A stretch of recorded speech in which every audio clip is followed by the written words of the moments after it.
মরক্কোর বিপক্ষে ড্রয়ের পর প্রশ্ন উঠছিল, এই ব্রাজিল কি সত্যিই বিশ্বকাপ জয়ের দল? কার্লো আনচেলত্তির কৌশল কি কাজ করছে? কিন্তু মাত্র ৪৫ মিনিটে সব প্রশ্নের জবাব দিয়ে দেয় সেলেসাওরা।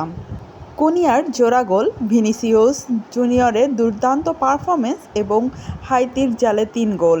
ব্রাজিল কি এবার তাদের ভয়ঙ্কর রূপে ফিরে এসেছে? চলুন পুরো ম্যাচের বিশ্লেষণ দেখে নেওয়া যাক। বিশ্বকাপের প্রথম ম্যাচে মরক্কোর সাথে 1-1 গোলে ড্র করেছিল ব্রাজিল। ফলে হাইতির বিপক্ষে এই ম্যাচটি ছিল অনেকটা ডু অর ডাই। অন্যদিকে নিজেদের প্রথম ম্যাচে স্কটল্যান্ডের কাছে হেরে যাওয়ায় হাইতির জন্য ছিল এটি টিকে থাকার লড়াই। তবে ম্যাচ শুরুর আগেই কাগজে কলমে এগিয়ে ছিল ব্রাজিল। ইতিহাসও তাদের পক্ষেই ছিল। এর আগে দুই দলের দেখায় প্রতিবারেই জিতেছিল সেলেসাওরা। শুরু থেকেই বলের দখল নেয় ব্রাজিল।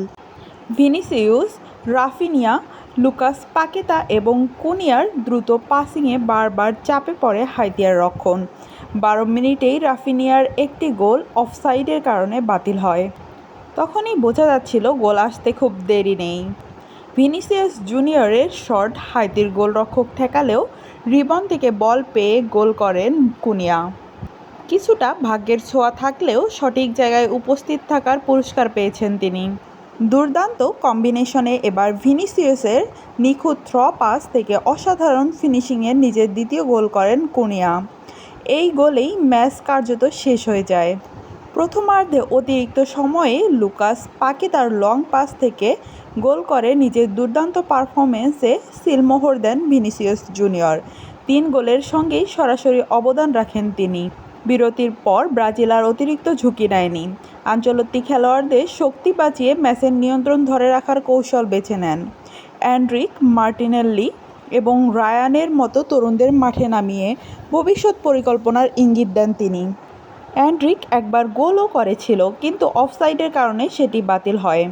আজকের ম্যাচে নিঃসন্দেহে সেরা ছিলেন মাতেউস কুনিয়া। ২ গোলের পাশাপাশি তার অফ দ্য বল মুভমেন্ট এবং প্রেসিং ছিল অসাধারণ।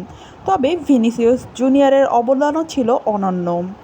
একটি গোল, একটি অ্যাসিস্ট এবং প্রথম গোলের সূচনায় ভূমিকায় ম্যাচের মোড় ঘুরিয়ে দেন তিনি।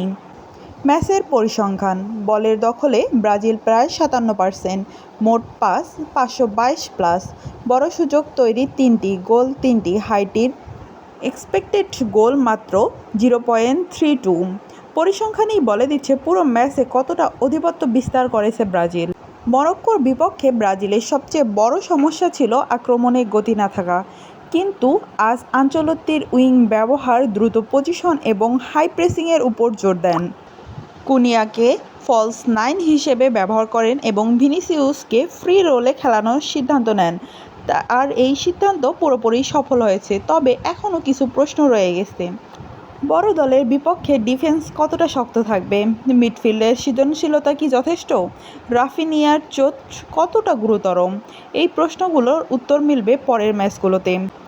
এই জয়ের ফলে ব্রাজিল 4 পয়েন্ট নিয়ে গ্রুপের শীর্ষে উঠে এসেছে। সমান পয়েন্টে থাকলেও গোল ব্যবধানে পিছিয়ে আছে মরক্কো। স্কটল্যান্ডের বিপক্ষে শেষ ম্যাচে জয় পেলেই প্রায় নিশ্চিত হবে গ্রুপ চ্যাম্পিয়ন হিসেবে নকআউটে যাওয়া। অন্যদিকে হাইতি টানা 2 ম্যাচে হেরে বিশ্বকাপ থেকে বিদায় নিয়েছে। মরক্কোর বিপক্ষে হতাশা, সমালোচনা আর প্রশ্নের পর হাইতির বিপক্ষে এই জয় কি ব্রাজিলের আসল রূপের শুরু, নাকি বড় দলের বিপক্ষে এখনও পরীক্ষায় নামতে হবে আনচেলত্তির ব্রাজিলকে? কমেন্টে জানান আপনার মতে 2026 বিশ্বকাপের সবচেয়ে শক্তিশালী দল কি ব্রাজিল?